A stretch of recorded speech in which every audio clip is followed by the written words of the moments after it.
નમસ્કાર મિત્રો, અમારા વિડીયોમાં આપ સૌનું હાર્દિક સ્વાગત છે. મિત્રો, આજે આપણે વાત કરવાના છીએ અમદાવાદ શહેરમાં રહેતો રાહુલ પોતાની પત્ની પૂજા અને 5 વર્ષના દીકરા આરવ સાથે ખૂબ જ ખુશીથી જીવન પસાર કરતો હતો.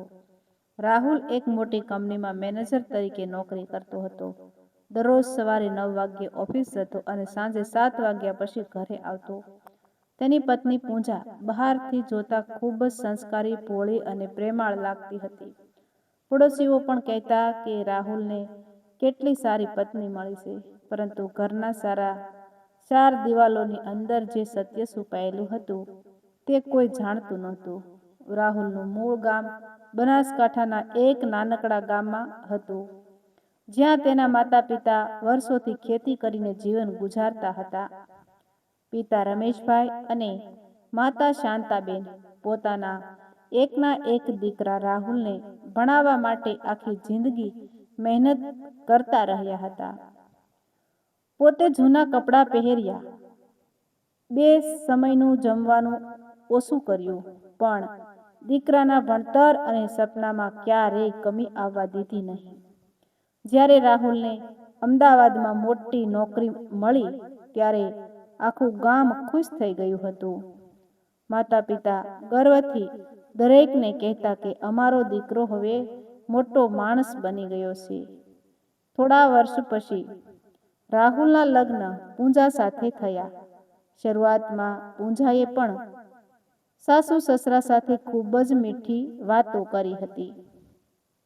એટલે રમેશભાઈ અને શાંતાબેનને લાગ્યું કે હવે અમારો દીકરો સાસા હાથમાં ગયો છે. લગ્ન પછી થોડા સમય સુધી બધું સારું ચાલ્યું. ત્યારબાદ રાહુલ પોતાની નોકરીને કારણે શહેરમાં જ રહેવા લાગ્યો અને માતા-પિતા ગામમાં એકલા રહેતા હતા. રાહુલ દર મહિને પૈસા મોકલતો અને અઠવાડિયામાં એકાદ વાર ફોન પણ કરતો. શાંતાબેન હંમેશા દીકરાને કહેતા કે બેટા, તું અમારી ચિંતા ના કરતો, અમે બંને અહીં મજામાં છીએ. દીકરો પણ માતાની વાત માની લેતો. સમય પસાર થતો ગયો. એક દિવસ અચાનક ગામમાંથી ફોન આવ્યો. રાહુલ ઓફિસમાં હતો. ફોન ઉઠાવતા સામેના માણસે ધ્રુજતા અવાજે કહ્યું, રાહુલભાઈ, જલ્દી ગામે આવી જાઓ, બાપુજીને હાર્ટ એટેક આવ્યો છે. આ સાંભળીને રાહુલના હાથમાંથી મોબાઈલ સરકી ગયો. તે તરત જ પત્ની અને દીકરાને લઈને ગામ તરફ દોડી ગયો, પરંતુ ત્યાં પહોંચ્યો ત્યારે ઘણું મોડું થઈ ગયું હતું. રમેશભાઈ દુનિયા છોડીને જઈ ચૂક્યા હતા. શાંતાબેન પતિના મૃતદેહ પાસે બેઠા બેઠા સતત રડી રહ્યા હતા. તેઓ વારંવાર એક જ વાત બોલતા હતા, મને પણ સાથે લઈ જાઓ, હવે હું એકલી કેવી રીતે જીવીશ. રાહુલ પોતાની માતાને ભેટીને ખૂબ રડ્યો. અંતિમ વિધિ પૂર્ણ થઈ તે રાત્રે રાહુલ આખી રાત જાગતો રહ્યો. સવારે તેણે માતાનો હાથ પકડીને કહ્યું, માં, હવે તમે અહીં એકલા નહીં રહો. તમે અમારી સાથે અમદાવાદ ચાલો. હવે તમારી સેવા કરવાની મારી જવાબદારી છે. શાંતાબેને પહેલા તો ના પાડી. તેમણે કહ્યું, બેટા, હું ગામમાં જ રહી જઈશ, તમારે કોઈ તકલીફ નહીં પડે. પરંતુ રાહુલે પ્રેમથી સમજાવ્યા પછી આખરે તેઓ શહેર જવા તૈયાર થયા. પૂજાએ પણ ઉપરથી ખૂબ ખુશી બતાવી. તેણે સ્મિત કરીને કહ્યું, હા મમ્મીજી, હવે તમે અમારી સાથે જ રહેશો, તમારી કોઈ ચિંતા નહીં રહે. શાંતાબેનને લાગ્યું કે ખરેખર ભગવાને તેમને સારી વહુ આપી છે. થોડા દિવસ પછી તેઓ અમદાવાદ આવી ગયા. શરૂઆતના 2-3 દિવસ પૂજાએ ખૂબ સારું વર્તન કર્યું. સમયસર જમવાનું આપતી, દવા આપતી અને સાસુ સાથે પ્રેમથી વાત કરતી. રાહુલને પણ લાગતું કે હવે મારી માં ખુશ રહેશે, પરંતુ આ બધું માત્ર એક દેખાડો હતો. રાહુલ ઓફિસે જવા લાગ્યો અને ધીમે ધીમે પૂંજાનો અસલી ચહેરો બહાર આવવા લાગ્યો. એક સવારે રાહુલ ઓફિસ જવા નીકળ્યો. તેણે માતાને કહ્યું, માં, તમે આરામ કરજો, હવે કોઈ કામ કરવાનું નથી. શાંતાબેને હસીને કહ્યું, સારું બેટા. રાહુલ ઓફિસે ગયો અને ઘરનો દરવાજો બંધ થતાં જ પૂંજાના ચહેરા પરથી બનાવટી સ્મિત ગાયબ થઈ ગયું. તેણે કડક અવાજમાં કહ્યું, હવે ઊભા શું છો? આખું ઘર સાફ કરો, વાસણ ધોઈ નાખો, કપડાં ધોઈ નાખો અને રસોડું પણ ચમકતું જોઈએ. અહીં મફતમાં રહેવાનું નથી. શાંતાબેન ચોંકી ગયા. તેમણે ધીમા અવાજે કહ્યું, બેટા, મારી ઉંમર થઈ ગઈ છે. જેટલું બને એટલું કરી દઈશ. પરંતુ પૂંજાએ ગુચ્છામાં કહ્યું, મને બહાના નથી સાંભળવા. એ જ સમયે 5 વર્ષનો નાનો આરવ દોડી આવ્યો અને દાદીને ભેટી પડ્યો. દાદી, તમે મારી સાથે રમશો ને? શાંતાબેનના ચહેરા પર ફરી એકવાર સ્મિત આવી ગયું. તેમણે પૌત્રને ગળે લગાવી લીધો. તેમને ખબર નહોતી કે આજથી તેમની જિંદગીનો સૌથી ભયાનક અધ્યાય શરૂ થવાનો હતો. આરવ દરરોજ સવારે ઊંઘમાંથી ઉઠતાની સાથે જ સૌથી પહેલા પોતાની દાદી પાસે દોડી જતો. દાદી પણ તેને ખોળામાં બેસાડીને વાર્તાઓ કહેતા, ભજન સંભળાવતા અને પ્રેમથી માથા પર હાથ ફેરવતા. નાનકડા આરવને પોતાની દાદી દુનિયાની સૌથી સારી વ્યક્તિ લાગતી હતી. તે ઘણીવાર પોતાની મમ્મીને કહેતો, મમ્મી, દાદીને કામ ન કરાવશો ને? દાદી થાકી જાય છે. ત્યારે પૂંજા હસીને કહેતી, બેટા, દાદીને કામ કરવું ગમે છે. આરવ નિર્દોષ હતો, તેથી મમ્મીની વાત સાચી માની લેતો. પરંતુ જેમ જ રાહુલ ઓફિસે જતો તેમ જ પૂંજાનો અવાજ આખા ઘરમાં ગૂંજી ઉઠતો, જલ્દી ઉઠો, હજુ સુધી વાસણ પડ્યા છે, કપડાં ધોવાના બાકી છે, ફ્લોર સાફ કરવાનો છે, રસોડું ગોઠવવાનું છે. શાંતાબેન પોતાના દુખતા ઘૂંટણ સાથે ધીમે ધીમે ઊભા થતા અને ભગવાનનું નામ લઈને કામમાં લાગી જતા. ઘણી વખત હાથ કંપતા, આંખો ઝાંખી થતી, કમરમાં અસહ્ય દુખાવો થતો, છતાં એક શબ્દ પણ બોલતા નહીં. તેમને લાગતું કે જો હું કંઈ કહીશ તો મારા દીકરાનું ઘર તૂટી જશે. તેથી તેઓ બધું સહન કરતા રહ્યા. એક દિવસ બપોરે શાંતાબેન રસોડામાં વાસણ ધોઈ રહ્યા હતા. લાંબા સમયથી કામ કરતા કરતા તેમને ચક્કર આવ્યા. હાથમાંથી સ્ટીલની થાળી નીચે પડી ગઈ. અવાજ સાંભળીને પૂંજા રસોડામાં દોડી આવી. તેણે ગુસ્સામાં શાંતાબેનને ધક્કો મારીને કહ્યું, તમારાથી એક કામ પણ સરખું થતું નથી? આખો દિવસ ખાવાનું અને બેસવાનું જ આવે છે? શાંતાબેને હાથ જોડીને કહ્યું, બેટા, માફ કરી દે. હાથમાંથી સરકી ગઈ. પરંતુ પૂંજાને દયા આવી નહીં. તેણે વધુ કામ કરાવ્યું અને જમવાનું પણ મોડું આપ્યું. રાત્રે જ્યારે રાહુલ ઘરે આવ્યો ત્યારે પૂંજા પ્રેમથી તેની સામે ચા લઈને આવી અને હસતા હસતા કહ્યું, મમ્મીજી, આજે તો આખો દિવસ આરામ કરતા હતા. મેં જ બધું કામ કર્યું. શાંતાબેને દીકરાના ચહેરા તરફ જોયું, પરંતુ કંઈ બોલ્યા નહીં. તેઓ જાણતા હતા કે જો આજે સત્ય કહેશે તો કાલે વધુ અત્યાચાર સહન કરવો પડશે. દિવસો પસાર થતા ગયા. હવે પૂંજાનો અત્યાચાર રોજનો નિયમ બની ગયો હતો. ક્યારેક જમવાનું ઓછું આપતી, ક્યારેક કલાકો સુધી પાણી પણ ન આપતી, તો ક્યારેક નાના નાના કારણોસર અપમાન કરતી. શાંતાબેન રાત્રે પોતાના રૂમમાં ભગવાનની મૂર્તિ સામે બેસીને માત્ર એટલી જ પ્રાર્થના કરતા, હે પ્રભુ, હવે મને તારી પાસે બોલાવી લે. મારા દીકરાનું ઘર બસી રહે. બસ એટલી જ પ્રાર્થના છે. આ નર્ક જેવી જિંદગી હવે જીવાતી નથી. તેમની આંખોમાંથી સતત આંસુ વહેતા રહેતા. એક બપોરે આરવ શાળામાંથી વહેલો આવી ગયો. તેણે દાદીને એકલા બેઠા બેઠા રડતા જોયા. તે તરત જ તેમની પાસે ગયો અને પોતાના નાનકડા હાથથી તેમના આંસુ લૂછવા લાગ્યો. દાદી, તમે કેમ રડો છો? હું છું ને. શાંતાબેને તરત જ આંસુ લૂછી નાખ્યા અને સ્મિત કરીને કહ્યું, કંઈ નથી બેટા. આંખમાં ધૂળ ગઈ હતી. આરવે દાદીને ભેટી પડતા કહ્યું, જ્યારે હું મોટો થઈશ ને ત્યારે તમને કોઈ કામ નહીં કરાવું. હું તમને રોજ આઈસ્ક્રીમ ખવડાવીશ. આ સાંભળીને શાંતાબેનની આંખોમાં ફરી પાણી આવી ગયું. તેમને લાગ્યું કે આખી દુનિયામાં જો કોઈ નિસ્વાર્થ પ્રેમ કરે છે તો તે આ નાનકડો પૌત્ર છે. બીજા જ દિવસે સવારે રાહુલ ઓફિસે નીકળ્યો. જતા જતા તેણે માતાને કહ્યું, માં, દવા સમયસર લઈ લેજો. પૂંજાએ પણ સામે જ ખૂબ મીઠા અવાજમાં કહ્યું, તમે ચિંતા ના કરો, હું મમ્મીનું ધ્યાન રાખીશ.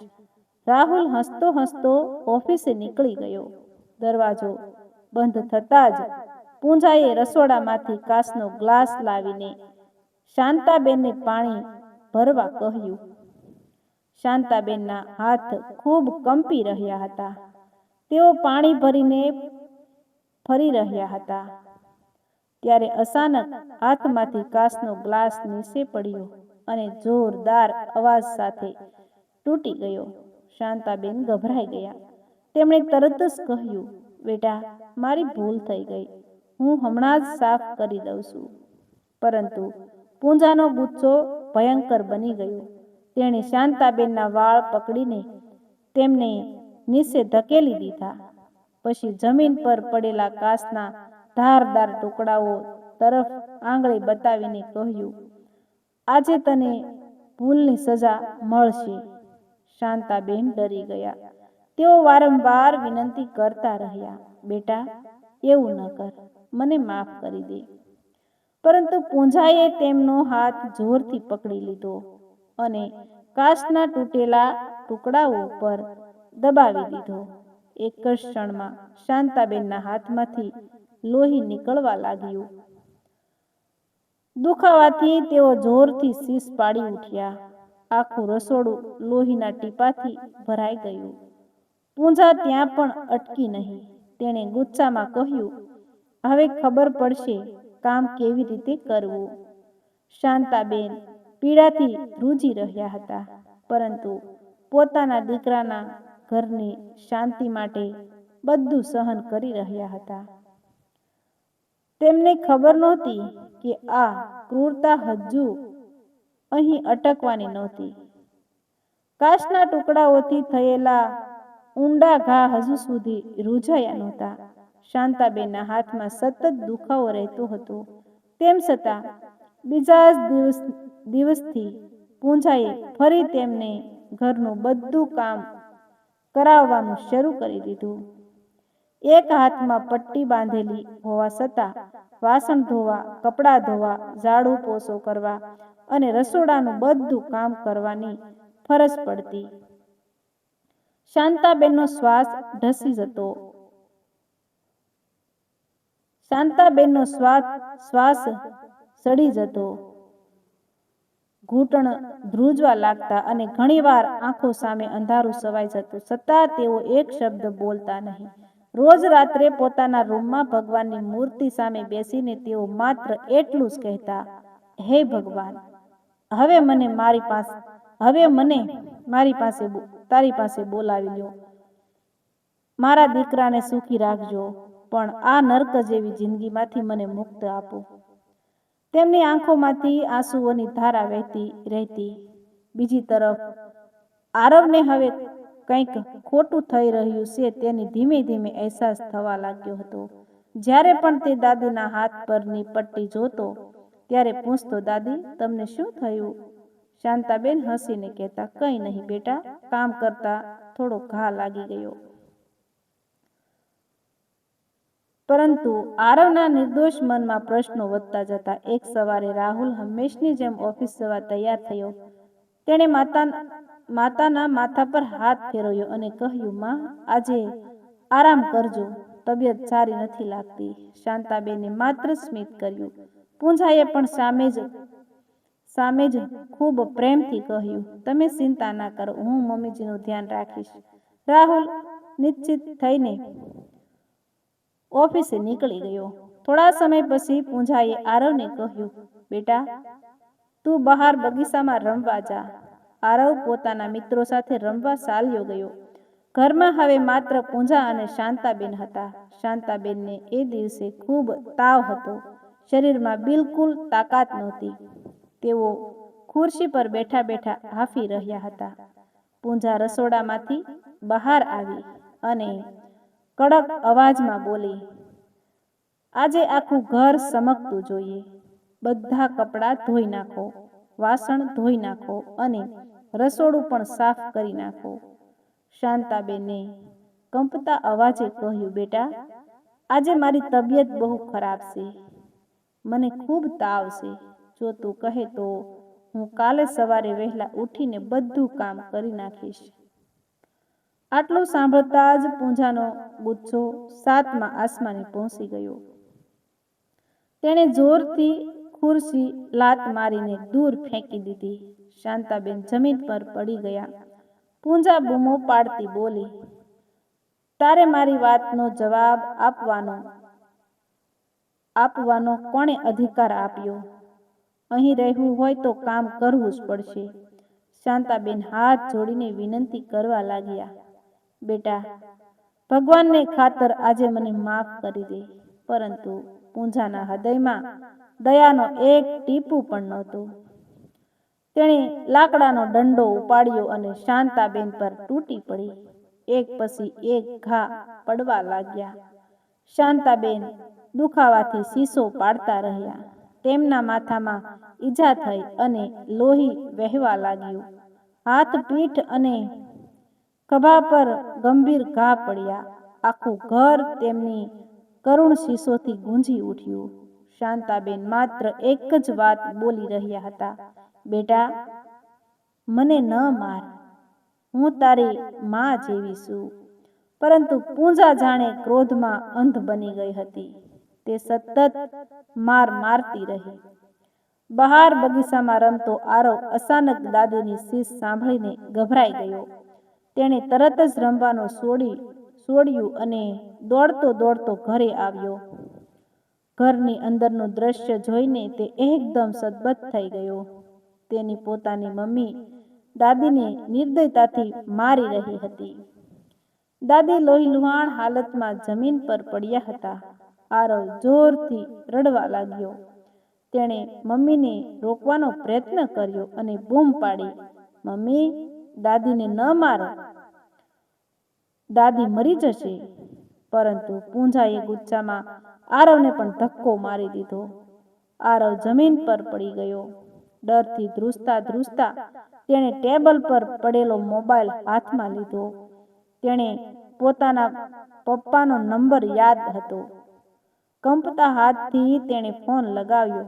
ફોન ઉપાડતા જ તે ધ્રુજતા અવાજે બોલ્યો, પપ્પા, જલ્દી આવો, મમ્મી દાદીને બહુ મારે છે. દાદીના માથામાંથી લોહી નીકળે છે. પપ્પા, જલ્દી આવો, દાદી મરી જશે. એટલું બોલીને નાનકડો આરવ ધ્રુસકે રડવા લાગ્યો. ઓફિસમાં બેઠેલા રાહુલના પગ નીચેની જાણે જમીન સરકી ગઈ. તેના હાથમાંથી મોબાઈલ પડી ગયો. તેણે એક ક્ષણ પણ બગાડ્યા વગર ઓફિસમાંથી દોડ લગાવી. આખા રસ્તે તેના કાનમાં માત્ર પોતાના 5 વર્ષના દીકરાનો રડતો અવાજ ગુંજી રહ્યો હતો. તેને સમજાઈ ગયું હતું કે આજે તેના ઘરમાં કંઈક ખૂબ ભયંકર બની ગયું છે. રાહુલ પોતાની કાર પૂરપાટ ઝડપે ચલાવતો ઘરે પહોંચ્યો. આખા રસ્તે તેના મનમાં એક જ પ્રાર્થના હતી કે ભગવાન, મારી માને કંઈ ન થાય. કાર ઘરની બહાર રોકીને તે દોડતો દોડતો અંદર આવ્યો. સામે જે દ્રશ્ય હતું તે જોઈને તેના પગ થંભી ગયા. તેની માતા શાંતાબેન લોહી લુહાણ હાલતમાં જમીન પર પડ્યા હતા. તેમના માથામાંથી સતત લોહી વહેતું હતું. હાથ પર જૂના ઘા હતા અને નવા ઘા પણ દેખાતા હતા. કપડાં લોહીથી ભીંજાઈ ગયા હતા. બાજુમાં નાનકડો આરવ દાદીને પકડીને ધ્રુસકે ધ્રુસકે રડી રહ્યો હતો. પૂંજા એક ખૂણામાં ઊભી હતી, પરંતુ તેના ચહેરા પર પસ્તાવાનો એક ટીપું પણ નહોતું. રાહુલ દોડીને પોતાની માતા પાસે ગયો. તેણે કંપતા અવાજે કહ્યું, "માં, આંખો ખોલો, હું આવી ગયો છું." શાંતાબેન ધીમે ધીમે આંખો ખોલી. દીકરાનો ચહેરો જોતા જ તેમની આંખોમાંથી આંસુ વહેવા લાગ્યા. તેમણે કંપતા હાથથી રાહુલના ગાલ પર હાથ ફેરવ્યો અને ધીમેથી કહ્યું, "બેટા, વહુને કંઈ કહેતો નહીં, ઘર તૂટી જશે." આ શબ્દો સાંભળીને રાહુલનું હૃદય શિરાઈ ગયું. આટલો બધો અત્યાચાર સહન કર્યા પછી પણ પોતાની માતાને પોતાના દીકરાના ઘરની ચિંતા હતી. રાહુલે તરત જ એમ્બ્યુલન્સ બોલાવી. હોસ્પિટલ પહોંચાડતા જ ડોક્ટરોએ શાંતાબેનને ઇમરજન્સીમાં દાખલ કર્યા. તપાસ કરતા જાણવા મળ્યું કે શરીર પર ઘણા જૂના અને નવા ઘા હતા. હાથમાં કાસની થયેલી ઊંડી ઈજાઓ હતી. માથામાં ગંભીર માર લાગ્યો હતો અને શરીરમાં ભારે નબળાઈ તથા લોહીની ઉણપ પણ હતી. ડોક્ટરે ગંભીર અવાજમાં કહ્યું, "જો થોડો વધુ સમય થઈ ગયો હોત તો દર્દીને બચાવવું મુશ્કેલ બની જાત." આ સાંભળીને રાહુલની આંખોમાંથી આંસુ રોકાયા નહીં. તે હોસ્પિટલના કોરિડોરમાં બેસીને પોતાના બાળપણને યાદ કરવા લાગ્યો. તેને યાદ આવ્યું કે જ્યારે તેને તાવ આવતો ત્યારે તેની માં આખી રાત જાગતી હતી. પોતે ભૂખી રહીને પણ તેને ગરમ દૂધ પીવડાવતી હતી. આજે એ જ માં હોસ્પિટલના પલંગ પર જીવન અને મૃત્યુ વચ્ચે ઝઝૂમી રહી હતી. થોડા સમય પછી પોલીસ હોસ્પિટલમાં આવી. ડોક્ટરે ઈજાઓ શંકાસ્પદ હોવાનું જણાવતા પોલીસને જાણ કરી હતી. પોલીસ અધિકારીએ રાહુલને પૂછ્યું, "આ બધું કેવી રીતે થયું?" રાહુલ કંઈ બોલે તે પહેલા આરવ ધીમે ધીમે પોલીસ પાસે ગયો. તેની આંખોમાં હજુ પણ આંસુ હતા. તેણે કહ્યું, "અંકલ, મારી મમ્મી દાદીને રોજ મારે છે. દાદી કામ કરે નહીં તો તેમને લાકડીથી મારે છે. કાસ પર હાથ પણ મુકાવ્યો હતો. આજે પણ મમ્મીએ જ દાદીને બહુ માર્યા."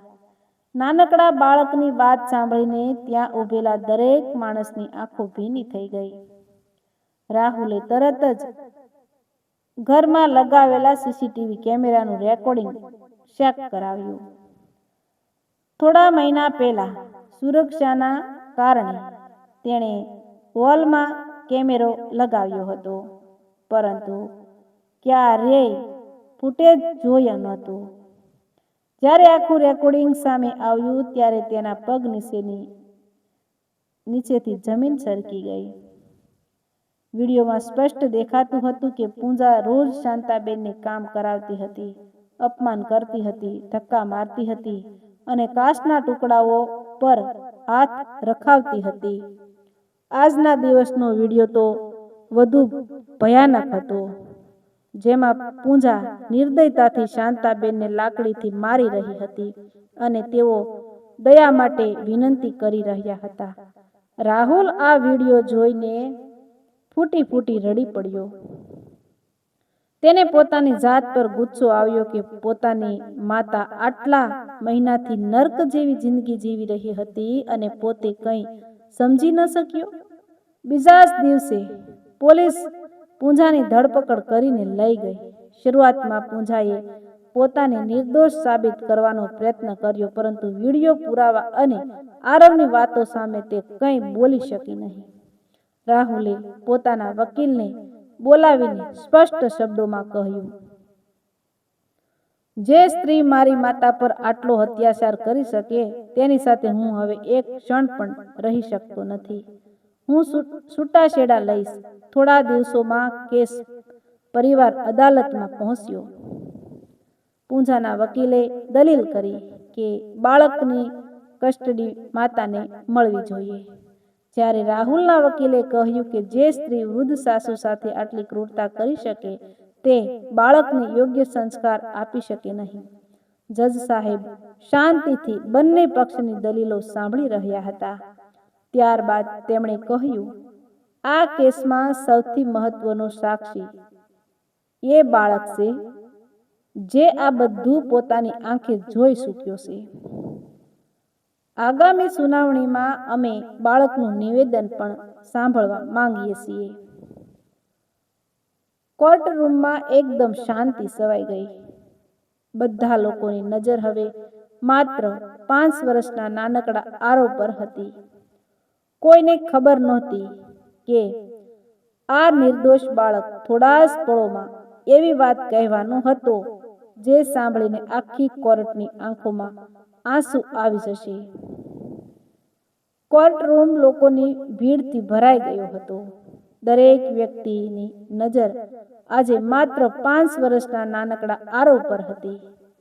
જજ સાહેબે ખૂબ જ નરમ અવાજમાં કહ્યું, બેટા, તારે ડરવાની જરૂર નથી. તું જે સાસુ હોય એ જ કહે. આરવ ધીમે ધીમે પોતાના પપ્પાનો હાથ પકડીને જજની સામે આવ્યો. તેની આંખોમાં આંસુ હતા. કોર્ટમાં હાજરી દરેક વ્યક્તિ શાંતિથી તેની વાત સાંભળવા આતુર હતી. જજે પૂછ્યું, બેટા, તું કોની સાથે રહેવા માંગે છે? મમ્મી સાથે કે પપ્પા સાથે? થોડા સમય સુધી આરવ ચૂપ રહ્યો. પછી તેણે પોતાની મમ્મી તરફ જોયું. પૂંજાને આશા હતી કે દીકરો તેનું નામ લેશે, પરંતુ આરવે ધીમે ધીમે માથું નીચું કરીને કહ્યું, મારે પપ્પા અને દાદી સાથે રહેવું છે. આખી કોર્ટમાં સન્નાટો છવાઈ ગયો. જજે ફરી પૂછ્યું, બેટા, એવું કેમ? આરવ ધ્રુજતા અવાજે બોલવા લાગ્યો, મારી દાદી બહુ સારી છે. દાદી મને વાર્તા કહે છે, મને ભગવાનની પ્રાર્થના શીખવે છે. જ્યારે હું બીમાર પડું ત્યારે આખી રાત મારી પાસે બેસી રહે છે. પણ મારી મમ્મી દાદીને રોજ મારે છે. દાદી રડે છે. દાદીના હાથમાંથી લોહી નીકળતું હતું. મેં ઘણીવાર મમ્મીને કહ્યું હતું કે દાદીને ન મારશો, પણ મમ્મીએ મારી વાત પણ સાંભળી નહીં. આટલું બોલતા બોલતા આરવ ધ્રુસકે રડવા લાગ્યો. કોર્ટમાં બેઠેલા ઘણા લોકોની આંખોમાંથી આંસુ વહેવા લાગ્યા. જજ સાહેબ પણ પોતાની આંખો લૂછવા લાગ્યા. થોડું શાંત થયા પછી આરવે ફરી કહ્યું, જજ અંકલ, મારી એક વિનંતી છે. જજે પ્રેમથી કહ્યું, બોલ બેટા. આરવે બંને હાથ જોડીને કહ્યું, મારી દાદીએ મને શીખવ્યું છે કે મમ્મીને ભગવાન પછીનું સ્થાન મળે છે. પણ જો કોઈ મમ્મી પોતાની જ દાદીને આટલું દુઃખ આપે તો ભગવાનને પણ દુઃખ થતું હશે ને. મારી મમ્મીને જેલમાં મોકલતા પહેલા તેમને એટલું જરૂર સમજાવજો કે કોઈની મમ્મીને ક્યારેય મારવી નહીં. કારણ કે આજે મારી દાદી છે, કાલે મારા મમ્મી પણ કોઈની દાદી બનશે. આ શબ્દો સાંભળીને કોર્ટરૂમમાં હાજર એક પણ વ્યક્તિ એવી નહોતી જેની આંખો ભીની ન થઈ હોય. પૂંજાનું માથું શરમથી ઝૂકી ગયું. પ્રથમ વખત તેને પોતાના કરેલા પાપનો અહેસાસ થયો. તે જોર જોરથી રડવા લાગી. તેણે શાંતાબેનના પગમાં પડીને કહ્યું, મમ્મીજી, મને માફ કરી દો. મેં ખૂબ મોટું પાપ કર્યું છે. શાંતાબેનની આંખોમાં પણ આંસુ હતા. તેમણે ધીમેથી કહ્યું, બેટા, હું તો તને ક્યારની માફ કરી ચૂકીશું. પરંતુ યાદ રાખજે, વૃદ્ધ માતા પિતાના આંસુ ક્યારેય વ્યર્થ જતા નથી. જજ સાહેબે પોતાનો ચુકાદો સંભળાવ્યો. તેમણે કહ્યું કે વિડિયો પુરાવા, તબીબી અહેવાલ અને બાળકના નિવેદનના આધારે પૂંજા વૃદ્ધ મહિલા પર અત્યાચાર કરવા બદલ દોષિત છે. રાહુલ અને પૂંજાના છૂટાછેડાને મંજૂરી આપવામાં આવી. આરવની કસ્ટડી તેના પિતા રાહુલને સોંપવામાં આવી. સાથે જ જજે પોતાના ચુકાદામાં કહ્યું, આ અદાલત માત્ર કાયદાનો નહીં પરંતુ માનવતાનો પણ સન્માન કરે છે. જે સમાજ પોતાના વૃદ્ધ માતા પિતાનું સન્માન કરતો નથી તે સમાજ ક્યારેય સુખી બની શકતો નથી. થોડા મહિનાઓ પછી શાંતાબેન સંપૂર્ણ રીતે સ્વસ્થ થઈ ગયા. હવે રાહુલ ઓફિસે જતો ત્યારે ઘરમાં એક સંભાળ રાખનાર પણ રાખી ગઈ હતો. પરંતુ આરવ તો આજે પણ શાળામાંથી આવતાની સાથે સીધો પોતાની દાદીને ભેટી પડતો. એક દિવસ તેણે દાદીને કહ્યું, દાદી, હવે તમને ક્યારેય કોઈ રડાવશે નહીં. હું મોટો થઈને તમારી લાકડી બનીશ. શાંતાબેને પોતાના પુત્રને ગળે લગાવી લીધો. તેમની આંખોમાંથી આંસુ વહેતા હતા, પરંતુ આ વખતે એ આંસુ દુઃખના નહોતા, આનંદના હતા. તેમણે ભગવાન તરફ જોઈને ધીમેથી કહ્યું, હે પ્રભુ, આજે મને સમજાયું કે દુઃખ કાયમ રહેતું નથી. સત્યને મોડું થાય પણ અંતે જીત હંમેશા સત્યની જ થાય છે. વાર્તા પૂરી થાય છે, પરંતુ એક પ્રશ્ન દરેકના મનમાં છોડી જાય છે. જો આપણા ઘરમાં રહેલા વૃદ્ધ માતા પિતા આખી જિંદગી આપણું સુખ જોઈને જીવ્યા હોય તો શું વૃદ્ધાશ્રમમાં તેમને પ્રેમ, સન્માન અને બે મીઠા શબ્દો આપવાની આપણી ફરજ નથી? યાદ રાખજો, સંપત્તિ, પૈસા અને સફળતા ફરી મળી શકે છે, પરંતુ માતા પિતાનો આશીર્વાદ એકવાર ગુમાવી દીધો પછી આખી દુનિયાની કોઈ શક્તિ તેને પાછો લાવી શકતી નથી. તેથી જ્યાં સુધી તમારા માતા પિતા તમારી સાથે છે ત્યાં સુધી તેમને પ્રેમ આપો, સમય આપો અને સન્માન આપો. કારણ કે વૃદ્ધ માતા પિતાની સેવા કરતા મોટું કોઈ પુણ્ય નથી.